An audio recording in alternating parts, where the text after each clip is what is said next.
Hi guys, in this episode of Flammy's Thoughts On, I'm gonna be sharing my thoughts to the 18th episode of the 11th season of one of my favorite shows ever, The Walking Dead. And yeah, this episode was definitely an improvement over the last one. Right off the bat, we got into the action with no waste of time in any way, shape, or form. We just jumped into the really tense situations that our characters found themselves in, with all of them surrounded by the Commonwealth soldiers and Pamela and Mercer showing up out of nowhere. I don't think The Walking Dead has ever really been that good with balancing the time with where the characters are supposed to be in their story, because I don't remember exactly where Pamela was or what she was doing in the previous episodes. I think she was dealing with the fact that her son was being accused of uh, killing a bunch of people and getting away with it, essentially. But I don't know, I kind of did not expect that she and Mercer were going to show up in that situation because they were busy with other stuff. And according to the timeline, I feel like they shouldn't have been able to be there, but whatever. To be honest, it's still kind of confusing where in the timeline what happened in episode 16's end is. Where is that in the timeline? Because in that episode we see Lance at the at Oceanside ready to kill everybody, and yet he is after our characters last episode and this one. Like, did he go kill them, take over the communities, and then go after Daryl, Maggie, and everybody? Because it doesn't feel like it. It feels like I personally think that that's actually a flash forward, just like what we had at episode 9, I think it was, where we saw Daryl 10 months into the future or whatever, with him being becoming a Commonwealth soldier and going to Hilltop. I think that's exactly kind of what it was, based on what the events of this episode and next episode has pushed the story towards. It seems like the Commonwealth will be taking over those places, but still haven't officially taken over them.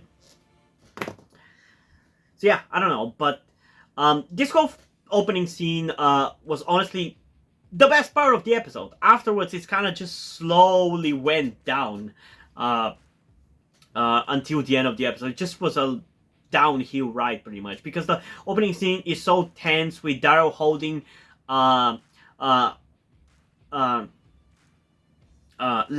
at knife point, and Mercer trying to talk him down, and Daryl saying an F-bomb in probably my favorite way so far, where he says, "Do what you fucking gotta do." Like, I don't know, the way he said it was just really, really charming and cool, and I really, really liked it. And I love that even after they talked him down from killing him, he still fucking stabbed him in the arm. That was really fucking badass, and I really, really enjoyed that. And even afterwards, the quality still held up high, even after that whole opening sequence. The quality still really held up high, with us having all our characters kind of standing around and talking it out. I feel like that's something that we haven't had in a while for whatever reason. It's something that, again, I feel like the show just has been missing a little bit. Like, it just felt weirdly nostalgic to have all our main characters just stand around and talk about stuff. Like, having our group of main characters just standing around and talking everything out. I feel like our characters have been so separated, and all of them showing up in some episodes but not showing up in others, that it was so refreshing and cool to see them like that. And it kind of felt like the ending of a season, honestly, that whole beginning of the episode, with everybody figuring out what they're gonna do now, preparing to travel, and yada yada yada. It was pretty cool. It was pretty cool. And all those scenes there were really cool, especially, again, another scene that I really liked from this episode, which was between Lydia and Carol, where Carol noticed that Lydia seems to be kind of getting close to Elijah, and Lydia kind of felt guilty about it because she still loves Henry. She loved Henry. He changed her life, basically. And I really love the line that Carol says in that situation, where she says, find get happiness wherever you can get it. Like, find happiness in wherever you can get it. It's just a really nice line. It doesn't make Carol seem like an asshole, because she understands that Lydia will move on. She's not gonna be constantly sad about Henry and everything. And it just lets that guilt wash off of Lydia as well. I just really like that scene between them. Then we had a little bit of a annoying scene between Judith and Daryl, with Judith wanting to stay and help the Commonwealth and fix it and everything, and Daryl not wanting to deal with that shit because he's just not that kind of guy. And it's frustrating to me because I kind of relate to Judith's know-it-all attitude of wanting to fix everything and wanting to fix it now. And I also at the same time relate to Daryl's, I don't want to deal with this shit, man. I didn't sign up to be a parent to the fucking Messiah or whatever. It's just like, I understand where both of the characters are coming from, and I understand how that attitude of Judith's is kind of annoying, could be annoying. Like, it was a really nice interaction between the two, that I feel like I've had myself found in at times during my life. But I feel like that point of the episode is kind of where most of the quality stuff ends, because after this, I mean, there's a little bit of a tense scene where Jerry runs away with the kids, or was that last episode? I think that might have been last episode. I'm actually not sure. No, I think it probably was last episode. But that was a pretty cool scene, I guess, for last episode. But yeah, after that, there's not really much cool stuff in this episode, with seemingly our story arc being solved, with Lance going in prison and going to be sentenced in the future, and our characters kind of seemingly preparing to leave the Commonwealth. There's not much that happens, and it feels like the episode spins its wheel a little bit. Sure, we still have a continuation of the plot with, like, Sebastian going to have a speech at the Commonwealth founding day and everything, and having the continuation of the development of his character. But it's not something that really was that entertaining to me, because, I don't know, just Sebastian just hasn't really been as impactful of a character as I thought he was going to be, and definitely not as much as his comic counterpart. So there's that. And also, almost forgot, early on in the episode, we also had the scene between Pamela and Lance, which is still part of the good part of the episode. It feels like the first third of this episode was actually pretty good, and I really, really enjoyed it. And it was a really cool scene for so many reasons. One, because it's probably the first scene in which I've been actually really intimidated and interested in Pamela as a villain. And also because of some things that Lance mentions in that scene, where he says that there are certain alliances that the Commonwealth has that don't work without him, possibly hinting at the CRM, or maybe even Padre. Who fucking knows at this point? And that was really cool. And there was also the weird sexual tension between Pamela and Lance, with her calling him confused little boy and scratching his head and hair. Like, that was kind of weird and came out of nowhere. But that was pretty cool. But after that, the only notable scenes in the episode, in my opinion, are really the scene where Sebastian is talking to Max about what the Commonwealth actually is like, and basically spelling out how the rich stay rich, the poor get fucked, and that's how it's gotta be. And how he doesn't want to be a leader of this community, like a true leader. Like, that was a pretty cool scene because it kind of felt like sincere, the things that he said. It felt like he doesn't think them because he feels necessarily entitled to them, but that's because how it is, you know?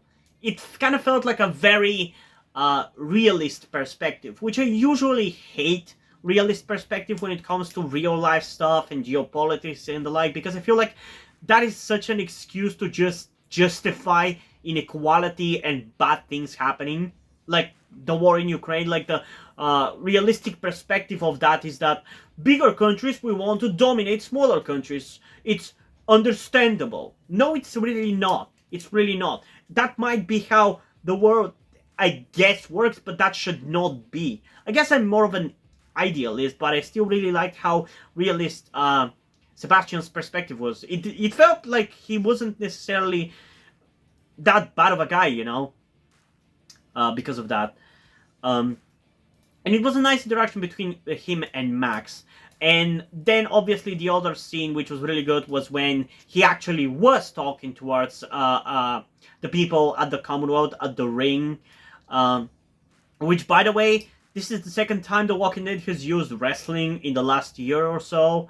So that was kind of weird, and I don't know if it's a coincidence, but cool, I guess. I mean, it's been said that they were planning to have like a soccer match, which I guess would make sense with Americans being so proud of their stupid game called football. But um, yeah, apparently they didn't do it because of COVID stuff, which I feel like at this point is such a fucking lame excuse. Because on top of not doing that football game, which I think would have made the Commonwealth feel bigger because they could have included more people in it and would have added weight to the population of the Commonwealth. In general, the Commonwealth just hasn't felt as big as it supposedly is. Like, World Beyond did a better job of making the place seem bigger. Sure, I guess in the second season it kind of had the same issue with the place where Hope was being taken at, not feeling also having that kind of an issue of not quite feeling as big as it supposedly is. But at least in the first season, in the first episode, they actually made it feel like, wow, this is a big ass community of 10,000 people. And the Commonwealth is 50,000 people, and yet it only feels marginally bigger than Alexandria, But yeah, honestly, at the end of the day, it's a minor complaint for the most part. But it was an issue there. And the wrestling was fine, honestly. I think it still works in the context of the show and everything, especially considering we've had kind of like a wrestling-ish kind of thing, which the Governor's Place was buried back in Season 3. So it could work as like a callback to it. So overall, I'm satisfied with it, but I definitely would have liked a soccer one. It would have felt more like they are actually like rebuilding society, And I guess the final impactful scene of the episode was Sebastian's death, but to be honest, and I don't know how much of a controversial opinion this is, but I feel like that death is not earned, in a way. Because I don't really feel that powerful about him, whether it's positive or negative. I actually was feeling bad about him in that previous scene because he actually seemed like he was going to try to be a better person there, and yet he got fucked over by Max and Eugene. So, if anything, I was actually feeling bad about his death there rather than feeling glad about it. And knowing the context of the comic book, it kind of just feels like a waste. Unless they are trying to exchange that fate with some other character, be it Pamela or Lance, I kind of feel like it's just a little bit of a waste of that character. And yeah, over the past week, I've kind of grown to not hate it as much, I guess, or just have started to feel the weight of the scene and the way it was done more, so I'm not as bothered by it, but I still feel like it's just worse than what happens in the comic book, because whatever opinions you might have about that story and his actions in the comic book, what he does is 100 times more impactful than what happened to him here. And I also don't know whether in the comic book he actually dies at the end of it or not. I think he does, but I'm not 100% sure. But at least he has more of a consequence to the plot. Whereas here, he wasn't really featured that much. He was a little bit of a shithead, but not enough for me to really be happy about his death at the end of the day. And in the final scenes before he dies, he was probably the nicest he has been since he was introduced. So how the fuck am I supposed to feel about his death at the end there? Like, I'm left more confused than anything else, But yeah, I'm not exactly sure how I feel about this episode overall. I think it's slightly better, but only genuinely slightly better. Like, I said that last episode was like an 8.1 out of 10. This one would probably be an 8.2 out of 10. Because I feel like that beginning part of the episode, like the first third to maybe the first half, was so strong that I don't really care about how much of a letdown the second half of it was, you know? So yeah, I actually didn't have many notes for this episode. Usually how many notes I have about the episode is either a signifier of how good it is or how bad it is, because if it's really bad, I would be really pissed and I would be writing out a lot of criticism that I have, or if it's really good, I have a lot of praises about it, like for example for the next episode, which I wrote quite a lot. Definitely the most out of these three episodes, 17, 18, and 19, but yeah, I don't know. So, yeah, the first thing I've written is another fucking F-bomb. Like I said, it was a pretty cool use of it. Next thing I've written is, it's so cool to see our guys talking like this, standing around. And again, I already talked about this, it was a really nice scene, of a kind that we haven't seen in a while, like having our characters just sit down and talk about what they're going to do. Next thing I've written is, take happiness wherever you can get it. Like I said, really nice line, probably my favorite line in these three episodes so far. Next thing I've written is Grimes and not staying in the house. Name a more iconic duo, because like every fucking Grimes child, Judith didn't stay in the apartment and didn't stay packing. She ran away because she wanted to be alone because of the conflict that she had with Darrow earlier in the episode. Which is fair, I guess. I did like that. Although I don't want to say that I feel like that scene that they had there at the church talking to each other didn't really amount to anything, so that's another example of a wasteful scene. Like I said for the last episode with the scene where a Commonwealth guy is just meddling with the radio to try to get contact with the Commonwealth. It shouldn't have been as long of a scene as it was. This scene as well didn't really amount to much, so why the fuck did you hit it? It would have amounted to much if she maybe talked about where Michonne has gone, or the possibility of Rick being alive, but they didn't do that, so it just feels like a waste of time, you know? Next thing I've written is, why is this a wrestling ring? That was honestly right before I realized that they were going to have a wrestling match there as like a celebration kind of thing, like an alternative to like a concert. But yeah, overall, like I said, I like that. Next thing I've written is, why did this turn into the WWE? Again, in reference to the wrestling ring, but there's not much to add to what I've written here. And the final thing I wrote is, comics did Sebastian better. And the thing is, I feel like ultimately what the comic book did and what the show did are two such different takes on the character that I don't really feel like you can even compare them. Sure, they're kind of in the same space of the story, but I feel like comic book Sebastian was far more douchey and he did a far worse crime than anything Sebastian on the show did to justify his fate. Like, I feel like that scene was done with the comic book in mind, but without the character in the show having committed the crimes of the comic book version. Does that make any sense? So, like, for people who have seen the comic book, this is probably kind of satisfying to see that douchebag die, but if you're just a show viewer, it doesn't really feel earned or deserved. I don't know. But yeah, overall, better episode, still not significantly better, but at least it's an 8.2 out of 10, so there's that. But yeah, what did you guys think about this episode? Comment those down below and let's have a discussion about it. And also, before we end this video, I just want to give a huge shout out to my currently 6 patrons on Patreon. Omar Bridgman, Deadpool, August Dice, Little Uzi, Corvi Dead, and Shiro Nyan. Thank you guys for your support.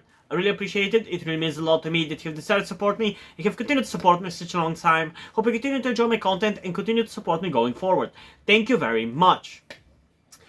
And yeah, hope you guys enjoyed this video. And if you did, please leave a like and subscribe. Also, check out the description to my Twitter if you want to follow me over there. And to my Wattpad, where I post my stories. Because in addition to doing all these videos on my channel, I'm also a writer.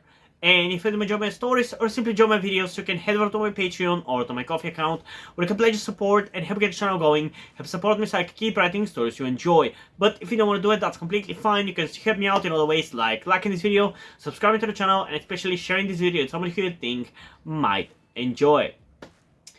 And I think that's pretty much it for this video, so hopefully I'm gonna see you in the next one. Bye!